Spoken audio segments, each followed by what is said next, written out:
दोस्तों जानासी खरी शिक्षा की दुनिया में आप सभी का बहुत बहुत स्वागत। ये है वीडियो नंबर 2। दोस्तों एक नया सिलसिला हमने शुरू किया है कि छोटी छोटी वीडियोस आप लोगों के लिए 2026 में बनती चली जाएगी, जिसके चलते मैंने वीडियो नंबर 1 अगर आपने नहीं देखा है, जिसको मैंने कल बनाया था, आप मेरे प्लेलिस्ट में जाइए और वहाँ पे जाके इसको देख लीजिएगा। या तो फिर इसी के साथ में यानी कि वीडियो नंबर 2 के साथ में वीडियो नंबर 1 भी आपको दिख जाएगा, जिसको मैंने कल बात किया था मत्ती 6 का 33 में, मैथ्यू 6:33 में। आज आपने थंबनेल देखा होगा और मैं बात करने जा रहा हूं मत्ती 23:23, मैथ्यू 23:23 पर। दोस्तों इसके पहले कि मैं बात को आगे रखूं, आपको समझाना शुरू करूं, मैं चाहता हूं कि आप जल्दी से मेरे चैनल को यूट्यूब चैनल को सब्सक्राइब करें, बेल आइकन प्रेस करें और साथ ही साथ इंस्टाग्राम और फेसबुक पर भी आप मुझे फॉलो कर सकते हैं। याद रखिएगा कि डैनियल राज सोशल प्लेटफॉर्म से पैसे नहीं कमाता। चलिए दोस्तों बात करते हैं जल्दी से इस वचन के ऊपर। याद रखिएगा ये है वीडियो नंबर 2। मत्ती 23:23 को पहले पढ़ लेते हैं और जिसको मैंने स्पॉट किया है वहां पे भी हम फोकस करेंगे। तो लिखा है कि हे कपटी शास्त्रियों और फरीसियों। इसको पहला पढ़ देते हैं फिर समझाते हैं कि तुम पर हाय, तुम पुदीने, सौंफ, जीरे का दशमांश देते तो हो, परंतु तुमने व्यवस्था की गंभीर बातों को अर्थात न्याय, दया, विश्वास को छोड़ दिया है। चाहिए था कि इन्हें भी करते रहते और उन्हें भी ना छोड़ते। चलिए दोस्तों अब इसको डिटेल में जाते हैं और इसको समझने की कोशिश करते हैं। याद रखिएगा ऐसी ही वीडियो आप लोगों के लिए उपलब्ध करता चला जाऊंगा। छोटी छोटी वीडियो 7 मिनट, 10 मिनट की, 12-15 मिनट की आपके पास में आती चली जाएगी। और अगर कोई चाहता है कि मैं किसी वचन का खुलासा करूं तो कमेंट बॉक्स में आप लोग जो है उसकी बात को रख दें ताकि मैं उसके ऊपर वीडियो बना सकूं। सबसे पहले मत्ती का टोटल 23 अध्याय, शास्त्री, फरीसी, उस वक्त के महायाजक और जिसको कहेंगे कि जूविश लोगों के लिए, जिसको कहेंगे सदर्न किंगडम के इजराइलाइट्स के लिए ये वचन बोला गया था। आज मसीह की देह की कलीसिया के लिए सबसे पहली बात मत्ती 23:23 लागू नहीं होता।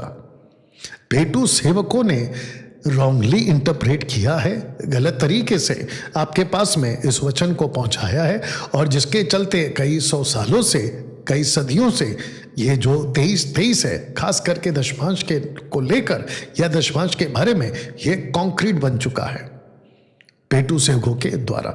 तो दोस्तों पहली बात तो क्लियर हो गई कि ये जो 23:23 है ये मसीह की देह के लिए, यीशु के लहू के द्वारा नई वाचा के दायरे में आने वाली कलीसिया के लिए ये नहीं है, नहीं है, नहीं है। जिस किसी को भी इस वचन को लेकर कि डैनियल राज आपने कैसे कहा कि मत्ती 23:23 ये कलीसिया के लिए नहीं है, इसको लेकर अगर कोई बहस, डिबेट, चर्चा करना चाहता है, आपका स्वागत है। एमएमबी के ऑफिस में कॉल करें और फिर मुझसे बात करने की अपॉइंटमेंट फिक्स करें और इसी जगह से आपको जूम पर हम जो है लाएंगे और आपकी बात को रखेंगे, मैं अपनी बात को रखूंगा, दूध का दूध पानी का पानी हो जाएगा। चलिए दोस्तों पहली बात तो लिखा है कि हे कपटी शास्त्री फरीसियों। एड्रेस जिसको किया गया है, मुद्दा जिसको बनाया गया है, वो ऐसे शास्त्री फरीसी हैं जो वहां पर रहते थे, जिसको कहते हैं जेरूशलेम का अपर सिटी में। जी हाँ, अपर सिटी। वहां अमीर लोग रहते थे, शास्त्री फरीसी रहते थे, जो उस वक्त के किंग्स थे, राजा हेरोदेस, राजा पिलातुस, ऐसे लोग अपर सिटी में रहते थे, यरूशलेम के अपर पार्ट में, ठीक है ना। तो जीसस जब वहां गए तो उन्होंने देखा कि ये लोग क्या कर रहे हैं, तब जाकर उसने कहा कि तुम दशमांश तो देते हो, किस किस का? पुदीने का, सौंफ का, जीरे का।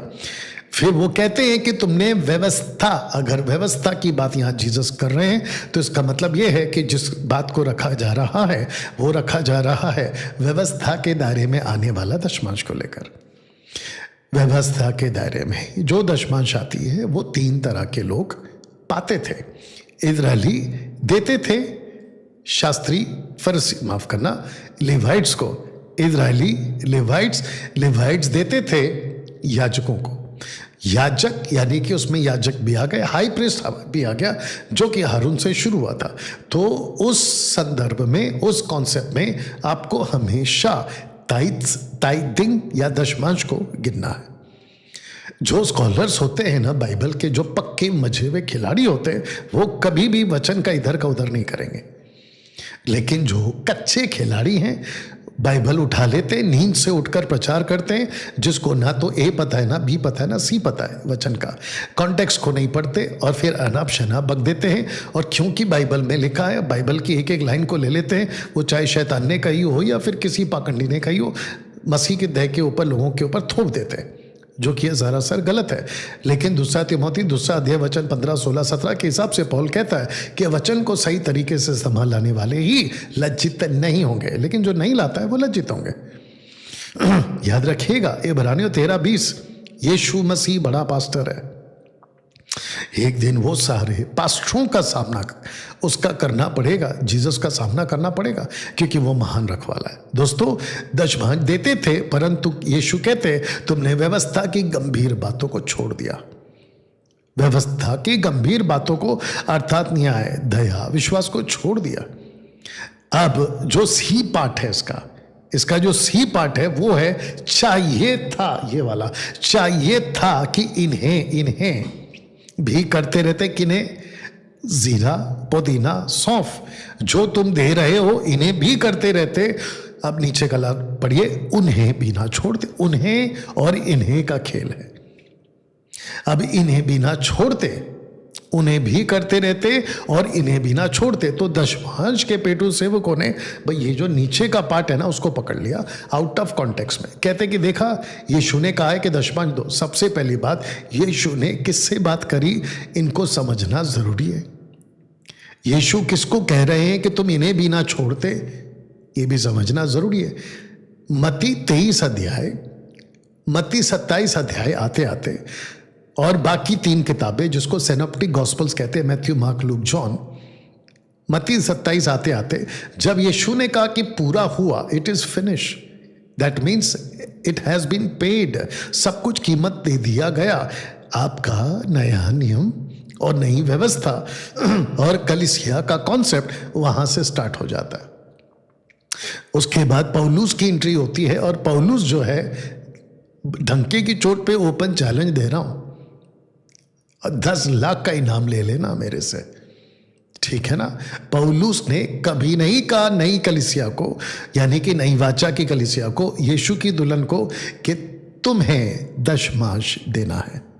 पौलुस ने एक लाइन, एक शब्द का जिक्र नहीं किया है। पूरे विश्व के सेवकों को यह बात कह रहा हूं मैं, कभी नहीं कहा। तो दोस्तों, हम क्या समझने की कोशिश कर रहे हैं कि दशमांश आपको नहीं देना है। पेंटिकॉस्टल, कैरिस्मेटिक, इंडिपेंडेंट चर्च, विश्व के किसी भी चर्च की बात कर लो, दशमांश यानी कि टाइट्स आपको नहीं देना है। नए नियम की वाचा में, नए नियम के दायरे में, यीशु की कलीसिया के प्रोटोकॉल में दशमांश, टाइथिंग आता ही नहीं है, नहीं आता। हाँ, आप दे सकते हैं मसीह के काम के लिए, बढ़ चढ़कर दीजिएगा। पास्टर को ब्लेस करना है, बढ़ चढ़कर करिएगा। कलीसिया की मरम्मत की जरूरत है, बढ़ चढ़ के करिएगा। पास्टर का बर्थडे आता है, बिल्कुल उनको गिफ्ट दीजिएगा। बाइबल कहती है कि जो वचन की सेवा करते हैं वो दुगने आदर के योग्य हो, बिल्कुल करिएगा। लेकिन अगर कोई टैक्स की तरह, जुर्माने की तरह आपके कंधे पे बैठ जाता है कि तुमने ये महीने का दशमांश क्यों नहीं दिया, उनसे सावधान रहिए। ये नहीं आता है दशमांश कलीसिया के दायरे में। तो दोस्तों, आशा करता हूं कि वीडियो नंबर 2 और वचन 23 यानी कि मत्ती चैप्टर 33 वर्स 23 का कॉन्सेप्ट आपको क्लियर हो गया है। इसकी एक्सप्लेनेशन आपको मैंने दे दी है। मिलते हैं वीडियो नंबर 3 पर, तब तक अपना खूब ख्याल रखें। वापस कहता हूं कि हमने ये सिलसिला शुरू किया है कि खरी शिक्षा की दुनिया में आपका स्वागत है। ये रहा वीडियो नंबर 2, आएगा अगला वीडियो नंबर 3, और वचन कौन सा होगा ये तब बताऊंगा। अगर आपने अभी भी जो अभी जुड़े हैं, आपने अगर अभी भी मेरे YouTube चैनल को सब्सक्राइब नहीं किया है, बेल आइकन प्रेस नहीं किया है, प्लीज़ कर दीजिएगा। फेसबुक और YouTube पे भी फॉलो करिएगा, क्योंकि अब 2026 में बनने जा रही है बड़ी तादाद में वीडियोस, जिसकी नोटिफिकेशन आपको मिलती रहेगी। याद रखिएगा, डैनियल राज सोशल प्लेटफॉर्म से पैसे नहीं कमाता, ना आप कमाओगे ना मैं कमाऊंगा। मुफ्त है, मुफ्त में दिया जाता है। तो दोस्तों, मिलते हैं अगले वीडियो के साथ में। तब तक अपना खूब ख्याल रखें। प्रभु आपको आशीष दे।